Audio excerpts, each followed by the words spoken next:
Bonjour, bienvenue dans cette nouvelle vidéo. Et aujourd'hui, donc, nous allons voir la partie numéro 2 de cette thématique sur les bénéfices secondaires. Donc la dernière fois, on a vu ce que c'était un bénéfice secondaire. Voilà, c'est assez surprenant. Aujourd'hui, on va voir les solutions avec une étude de cas, de Pauline, donc qui est dans le programme, et qui a eu à faire un accompagnement qui s'est très bien passé dans sa globalité, mais qui a eu à faire un bénéfice secondaire. Donc, elle va vous expliquer comment ça s'est passé, comment elle a fait, et puis à la fin, je vous donnerai les points, bien entendu, à retenir. Avant de continuer et passer aux choses sérieuses, je vous rappelle que vous avez une formation gratuite sur le thème de développer votre activité de coaching scolaire, même si vous avez peu ou pas d'expérience. Voilà, j'en dis pas plus, donc on va directement sur notre sujet. Allez, c'est parti. Bonjour Pauline, merci d'être là. Et donc, Bonjour. je voulais savoir, donc tu suis aujourd'hui des jeunes, donc tu es dans le programme, tu es rentré quand en fait dans le programme? Il y a quoi? Il y a 6 mois à peu près, même pas? Oui, c'est ça, c'était en février 2023. Voilà, donc on est en septembre, ouais, ça fait à peu près 6 mois. Donc là, tu as suivi un certain nombre de jeunes, et aujourd'hui, tu vas nous relater une expérience de bénéfices secondaires. Hein, c'est ça, bénéfices secondaires. Voilà. Alors, par rapport à là-dessus, donc tu as eu un accompagnement avec un élève. Donc, c'était un collégien, hein, c'est ça? C'est ça. Voilà. Et donc tu peux me raconter. Donc, finalement, l'accompagnement au début se passe très bien au Oui, début. alors déjà pour contextualiser, euh, ce jeune avait une difficulté pour se mettre au travail. Donc la Mhm. maman m'avait contactée parce qu'elle se sentait désemparée, parce qu'elle voyait aussi que les notes chutaient. Mhm. Donc voilà, le jeune sentait de plus en plus démotivé, et avait aussi des absences. Mhm. Donc Ah, elle il m'a avait des contactée. absences. Il avait des absences au collège, donc il faisait un peu l'école missionnaire, quoi. Ouais, enfin, en tout cas, il y avait des absences qui étaient relatées. Du Ouais. coup, ça l'inquiétait parce que les notes aussi chutaient. Mhm. Donc quand on a commencé l'accompagnement, ouais, ça se passait bien. On a commencé par identifier ces blocages pour travailler pour les lever ensuite. Mhm. Et donc tu as travaillé sur les blocages, donc quand tu les as identifiés. Il y en avait beaucoup, des blocages. Il y en avait quelques-uns et justement, en fait, au fur et à mesure de l'accompagnement, donc déjà, le jeune constate qu'il progresse et à un moment, il y a un blocage principal qu'on identifie ensemble. En fait, il associe la douleur aux apprentissages. Pour lui, apprendre, c'est forcément dans la douleur. Donc là, c'était intéressant, c'est qu'il voyait en fait, qu'il arrivait à prendre du plaisir à apprendre. Donc ça venait un peu contredire son schéma initial. Mhm. Donc il y avait la réalité et il y avait ce qu'il pensait. Donc c'est pour ça que ouais, voilà, ça contredisait ça. Donc ça, on l'a identifié et levé pour qu'il puisse mettre en fait en place un nouveau schéma. Mhm. Donc là, pareil, ça a évolué bien. À la fin, il avait des séances, il avait un niveau de plaisir et de motivation assez élevé. Mhm. Et puis à un moment, il y a eu une séance où justement ses niveaux de plaisir et de motivation ont chuté. Et la séance d'après, il était totalement différent dans son attitude, très très fermé et ouais, des réponses très vagues. Donc voilà, moi je lui ai dit, enfin, qu'est-ce qui se passait? Est-ce qu'il avait toujours envie Mhm. de continuer l'accompagnement? Oui, parce que c'est surprenant, parce que tout se passe bien. Alors, t'avais fait combien de séances avant que ça se passe, ça? J'en avais fait 6. Six Je séances. Mhm. revérifie. Ouais, Alors, 5, 6 séances. ouais, c'est à la Ouais. sixième séance qu'il y a quelque chose qui a Qui a changé. eu, qui a bloqué. En fait, tu as eu déjà à la cinquième séance, tu as eu des signes avant-coureurs, enfin des signes d'alerte, on va dire. Et la sixième, boum, blocage total, quoi. Enfin, je veux dire, changement total d'attitude. D'accord. Et qu'est-ce que tu as fait finalement? Elle se dit, ah, mon Dieu, ou quelle a été ta stratégie? Bah, déjà, j'ai pris le temps de bien voir avec lui l'objectif de l'accompagnement, Mhm. euh, aussi de le rassurer en lui disant que ça prend aussi du temps de voir des changements et que la majorité des changements enfin, s'effectuent une fois que l'accompagnement il est terminé. Donc là, on n'avait pas encore fini. Mais par contre, que pour que ça fonctionne, il fallait qu'il soit impliqué. S'il Ouais. était pas impliqué, ça pouvait pas fonctionner et que bah, moi, mon rôle, c'est d'être là pour l'accompagner, pour qu'il puisse s'aider. Mais c'est soit il cède pas. Et voilà, je lui ai fait prendre conscience que bah, il fallait qu'il soit impliqué pour que ça fonctionne. Donc après, je lui ai dit que c'était OK s'il souhaitait arrêter Mhm. et que je lui laissais le choix en fait de réfléchir parce qu'il savait pas en fait. Quand je lui ai dit, t'en es où, tu veux continuer, je sais pas. Donc j'ai dit, bon, t'as besoin de temps pour réfléchir, donc prends ce temps-là. Si tu veux arrêter, c'est OK, y a pas de souci. Si tu veux continuer, moi je suis ouverte, on continuera l'accompagnement. Donc après, bon, j'en ai Mais, parlé aussi avec la maman. ouais, mais à condition qu'ils soient impliqués. Oui, bien sûr, à condition qu'ils soient impliqués. Ouais. Voilà, tu dis, donc en fait, tu lui as mis, alors c'est pas un ultimatum, mais tu lui as dit finalement, bah voilà, moi je peux pas continuer comme ça. Soit tu t'as plus envie, on arrête, moi je m'en fiche. Enfin, je veux dire, je m'en fiche pas, je m'en fiche pas, mais voilà, c'est comme ça. Ou alors on continue, mais si tu continues, je te veux plus impliqué. Mm. Il l'a pris comment? Ça a été un peu surpris, non? Parce qu'il s'attendait pas à ta réaction. Ouais, alors je pense que déjà, il s'attendait pas à ce que je mette fin à la séance plutôt que prévu par rapport à son comportement. Et Ouais. aussi, je pense qu'il a été surpris que, en gros, que je lui dise, bah, c'est à toi de choisir. Enfin, on va pas prendre une décision à sa place. Donc, ça l'a mis face à ses responsabilités, je pense. Euh, donc oui, je pense que oui, ça l'a un peu surpris. Ça m'a un peu surpris. Tu l'as dit aussi à la maman en disant, enfin aux parents, quoi, en disant, soit on arrête. Ouais. Et ils l'ont pris comment ça? Ils l'ont accueilli comment, Ah, les parents? non, la maman, elle a compris que voilà, s'il n'était pas motivé, ça fonctionnerait pas. Après, voilà, pour elle, c'était dommage parce qu'on avait bien avancé dans l'accompagnement, donc ça, je suis d'accord. Donc après, elle a dit qu'elle allait en parler, voilà, peut-être essayer de comprendre aussi qu'est-ce qu'il y avait eu. Parce que, parce qu'en fait, Donc, durant l'accompagnement, tu avais déjà des résultats concrets au niveau scolaire avec lui. non, pas encore. Bah, Pas encore.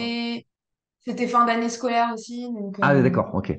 Mais est-ce qu'il y avait un changement d'attitude que les parents avaient pu constater ou pas? C'est en termes de travail, ça, d'implication? Non? non, j'ai pas eu de retour hein, sur ça. D'accord. Et donc, justement, qu'est-ce qui s'est passé comment tu l'interprètes, toi, justement, bah, comment expliquer que subitement, ça y est, là, il change complètement d'attitude, virage à 180 degrés, tu l'interprétais comment alors? Ah, alors c'est qu'une hypothèse hein, parce elle est pas vérifiée, mais oui il y a quelque chose en fait qui bloque alors que bah, du coup, il est en train de changer, de mettre en place un nouveau schéma.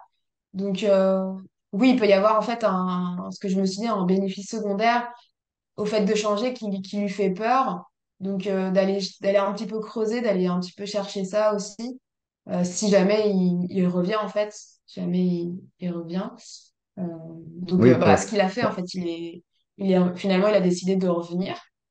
ouais. Donc pour préciser pour nos auditeurs, c'est qu'en fait il avait bah, à un moment il avançait bien et en fait ce changement se heurtait à son schéma initial où il avait un bénéfice secondaire, à savoir bah, j'ai un avantage à avoir des difficultés en fait.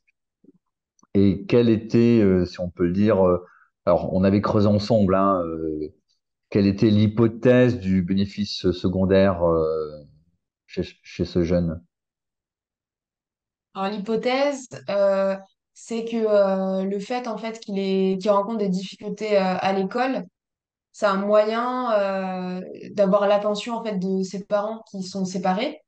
Donc, et si jamais dans cette hypothèse que s'il change, bah, peut-être que il aurait l'impression qu'en fait ses parents se parleraient plus ou se préoccuperaient plus de lui.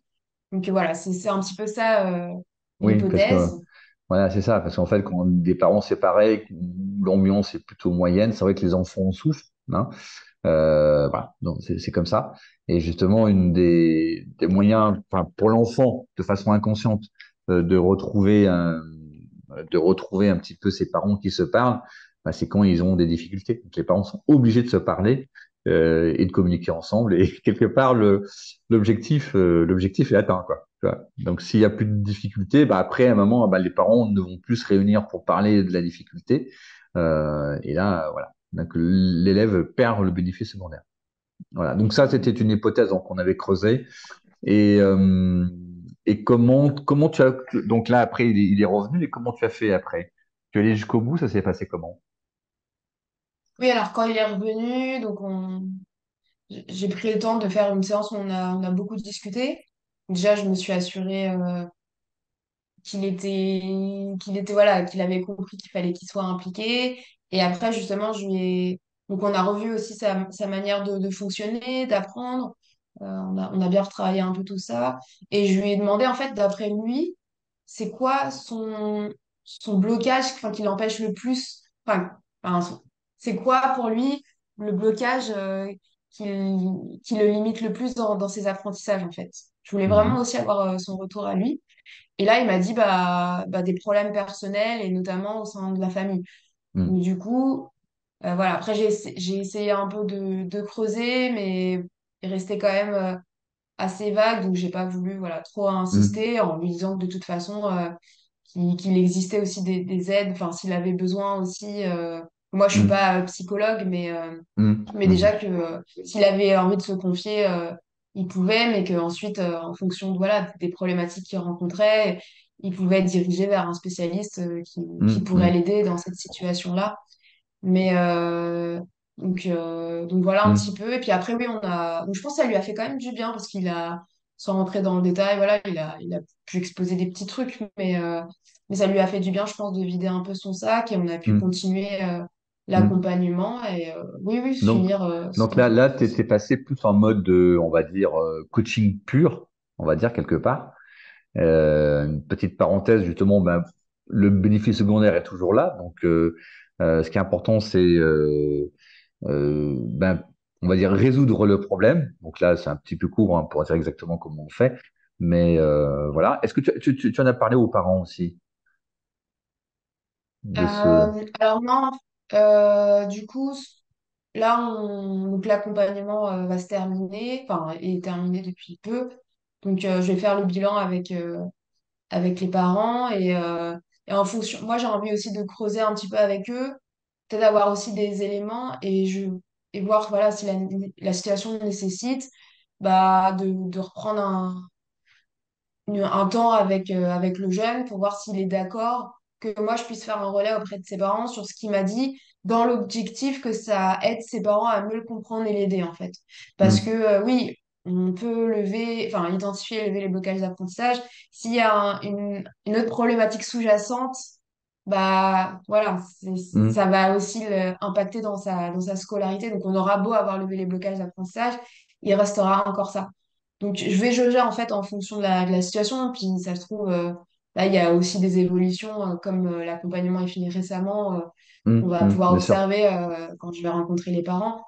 Hmm, Donc, hmm, bien en sûr. fonction de ça, si je jeune est OK, si les parents sont OK. Hmm.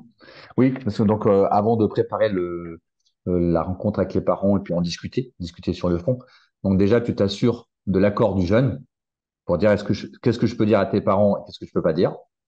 Et une fois que tu as l'accord avec le jeune, bon ben voilà, bah, votre enfant m'a dit que, etc., etc., qui te permet ensuite d'aller un peu plus loin et de conscientiser aux parents aussi de procéder à des changements. Parce qu'il y a aussi les parents qui sont impliqués. Et comme tu dis, si ce truc-là reste, ben effectivement, ça va impacter négativement ben, la scolarité et ça va peut-être remettre un petit peu, enfin, ça va atténuer ton travail.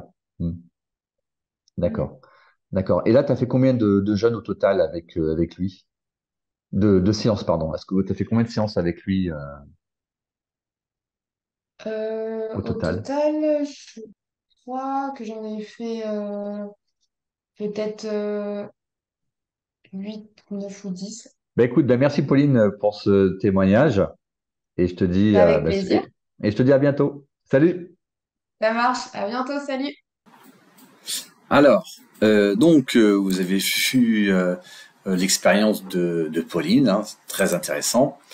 Plusieurs choses à retenir. D'abord, une chose, c'est très important, c'est que quand vous soupçonnez ou quand vous êtes quasiment sûr qu'il y a un bénéfice secondaire, ou même que le jeune montre subitement un manque de motivation ou un refus, refusez de continuer. L'erreur classique, hein, c'est de croire que finalement tout va s'arranger. Non, vous allez si vous continuez, vous allez vous traîner un boulet et vous allez complètement, on va dire, bousiller votre accompagnement. Donc c'était très bien, il a été très bien commencé. Et puis un bénéfice secondaire que vous n'avez pas suggéré et donc l'accompagnement risque de un peu mal finir. Donc, vous serez toujours perdant parce que la situation ne changera pas. Le jeune tiendra sur son bénéfice secondaire. Et comment dirais-je, voilà, on a toujours le sentiment de ne pas savoir vendre ou de, comment dirais-je, de ne pas savoir dire, ah, mon Dieu, je sais pas accompagner. Non, vous savez très bien accompagner, vous savez très bien vendre, mais simplement, c'est que vous avez tombé sur un bénéfice secondaire. Alors, la clé, hein, c'est de responsabiliser le jeune. Donc, ce qui est important, même quand vous créez la connexion, quand vous commencez votre accompagnement, c'est important de le responsabiliser. Ça sera beaucoup plus facile de le responsabiliser lorsque vous tombez sur le fameux bénéfice secondaire et que tout bloque. Donc, on fait ça comment? Eh bien, lorsque le jeune ne veut pas continuer, hein, vous dites simplement, c'est que, bien voilà, ok, j'ai noté, donc tu prends la responsabilité de continuer l'accompagnement ou de l'interrompre. C'est-à-dire, c'est toi qui continue ou c'est toi qui veux l'interrompre. Hein. Donc, ça montre très bien que vous n'êtes pas attaché à l'élève. Et ensuite, bien entendu, s'identifier le bénéfice secondaire. Donc, comment? Eh bien, avant, c'est ce que je vous conseille. Donc là, il y a un point d'interrogation, hein, je suis désolé. Mais comment on fait? Tout simplement étudier le contexte familial. Alors évidemment, ça va être un petit peu difficile d'étudier le contexte familial pendant l'accompagnement, quand le problème se manifeste. Donc, ce que je vous conseille, c'est toujours quand vous commencez un coaching, toujours de creuser le contexte familial. Si d'aventure il y a un contexte un peu difficile, comme des parents séparés et qui ne communiquent pas entre eux, eh bien, vous savez que potentiellement, vous aurez à faire un bénéfice secondaire. Donc, cette partie-là, il faut creuser. Donc, c'est une partie à ne pas négliger. Hein. C'est une erreur aussi que l'on fait souvent en coaching scolaire. Et revoyez toujours vos notes quand vous faites votre accompagnement. C'est toujours très bien de prendre les notes sur chaque session, en tout cas dans le collectif des 7 profils d'apprentissage. Donc les personnes qui suivent la formation, c'est très important, on a un document de progression, et donc ils reprennent leurs notes justement durant l'accompagnement. C'est ce qui vous permet d'avoir des indices de progression et de voir justement éventuellement là où ça bloque, et donc de découvrir le bénéfice secondaire. Et ce qui est important, la question à se poser, c'est questionner aussi le jeune. Que se passe-t-il? Donc là, je vous renvoie aux 2 vidéos que j'ai faites sur la technique de coaching. Donc là, vous pouvez utiliser la technique de coaching. Les conditions de réussite, donc déjà, comment dirais-je, les conditions de réussite, c'est plutôt votre état d'esprit propre quand ça vous arrive, tout simplement. Sachez de toute façon, si vous faites beaucoup d'accompagnement, il y a un moment où statistiquement ça arrivera et c'est normal. Alors déjà, acceptez que le jeune dise non, je ne continue pas. Donc quand vous dites, voilà, tu prends la responsabilité de continuer ou pas, votre esprit ne doit pas s'attendre à ce qu'il dise oui, je veux continuer. Vous faites comme si il veut pas continuer, puis tant pis. Voilà. Hein. C'est important de se mettre dans cet état d'esprit de je n'attends rien. Parce que si vous êtes dans l'attente, vous allez créer de l'attente. Voilà. Donc le mieux c'est de se dire bon, bah écoute, voilà, c'est toi qui décides, mais vous passez complètement à autre chose. Donc lâcher prise sur la réaction, c'est pas forcément compliqué. C'est un peu compliqué de lâcher prise sur la réaction, d'autant si vous avez pas forcément beaucoup de clients. Donc vous avez, je sais pas, un client c'est un peu juste dans votre activité. Et donc lâcher prise là-dessus, c'est pas forcément évident. C'est pour ça que je dis toujours, la qualité de votre accompagnement dépend aussi du développement de votre activité. Si vous avez une activité qui se développe bien, vous avez une bonne réputation, il n'y a pas de souci, vous pouvez lâcher prise très facilement. Si c'est pas le cas, c'est plus difficile, évidemment. Donc le jeune doit surtout sentir que vous n'êtes pas affecté. C'est-à-dire que tu dis non, tu dis non, tu dis oui, quoi. Mais voilà, moi je pose vraiment mes conditions. Donc, et comme je disais, votre modèle économique est important à savoir.